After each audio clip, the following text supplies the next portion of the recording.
I want to see if we can get this thing done. You want me to be tough? I could be tougher than any human being you've ever seen. I'd be so tough.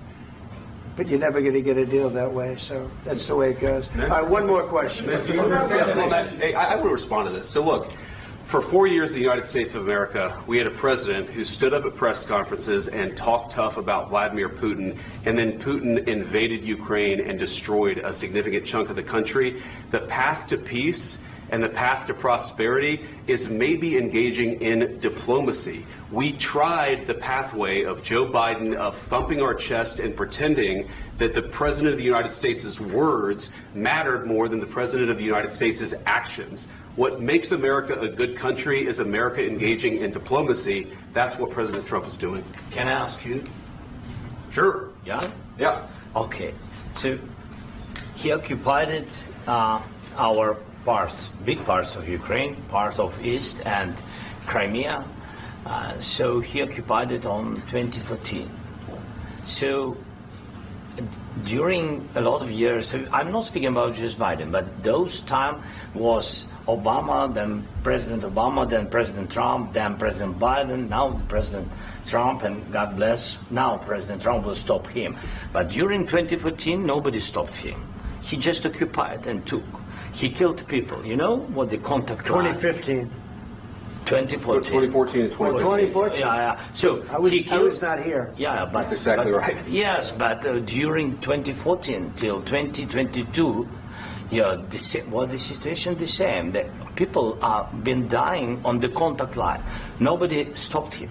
You know that we had conversations with him, a lot of conversations, my bilateral conversation, and we signed with him, me, like a new president. In 2019, I signed with him the deal. I signed with him, Macron and Merkel, we signed ceasefire. Ceasefire. All of them told me that he will never go. We signed him with gas contract. Gas contract. Yes, but after that, he broken this ceasefire. He killed our people and he didn't exchange prisoners. We signed the exchange of prisoners, but he didn't do it. What kind of diplomacy, JD, you are speaking about? What do you mean? I'm talking about the kind of diplomacy that's going to end the destruction of your country. Yes, but if you Mr. President, with respect, I think it's disrespectful for you to come into the Oval Office and try to litigate this in front of the American media. Right now, you guys are going around and forcing conscripts to the front lines because you have manpower problems. You should be thanking the President for trying to bring an end to this conflict. Have you ever been to Ukraine that you say what problems we have? I have been to. Count once. I've actually watched and seen the stories, and I know what happens is you bring people, you bring them on a propaganda tour, Mr. President. Do you disagree that you've had problems bringing people into your military? And do you think that it's respectful to come to the Oval Office of the United States of America and attack the administration that is trying to prevent the destruction of your country? A lot of questions. Let's start from the beginning. Sure. First of all, during the war, everybody has problems. Even you, but you have nice ocean and don't feel now, but you will feel it in the future. God bless. You don't know that. God bless. God bless. You will not have a war. Don't tell us what we're going to feel. We're trying to solve a problem. Don't tell us what we're going to feel. I'm not telling you. Because you're in no position to dictate that. That's exactly what you're doing. You're in no position to dictate what we're going to feel. We're going to feel very good. You will feel influence. We're going to feel very good and very strong. You will feel influence. You're right now not in a very good position.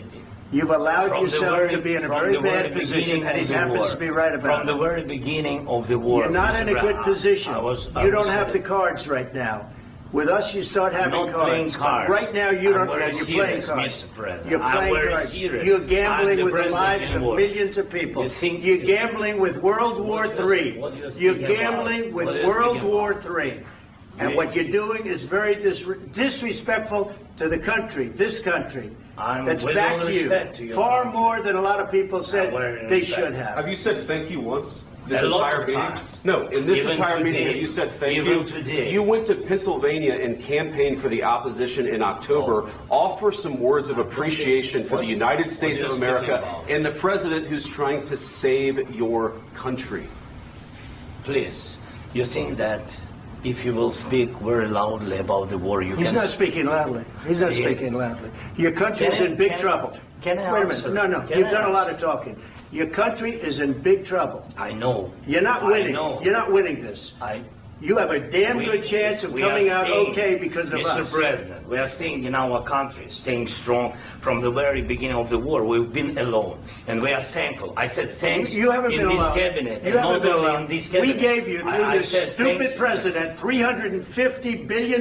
You voted we gave for you your military equipment, and you men are brave, but they had to use our military. What about if you didn't have our military equipment, if you didn't have our military equipment, this war would have been over in 2 weeks. In 3 days, I heard it from Putin. In 3 days. This is something maybe new. Less. In 2 weeks, of course, yes. It's going to be a very hard thing to do business like this. I tell you. Just say thank you. I said a lot of times to American people. Accept that there are disagreements, and let's go litigate those disagreements rather than trying to fight it out in the American media when you're wrong. We know that you're wrong. But you see, I think it's good for the American people to see what's going on. I understand, sir. I think it's very important. That's why I kept this going so long. You have to be thankful. You don't have the cards. You're buried there. Your people are dying. You're running low on soldiers. Listen, you're running low on soldiers. It would be a damn good thing. And then you tell us, I don't want a ceasefire. I don't want a ceasefire. I want to go, and I want this. Look.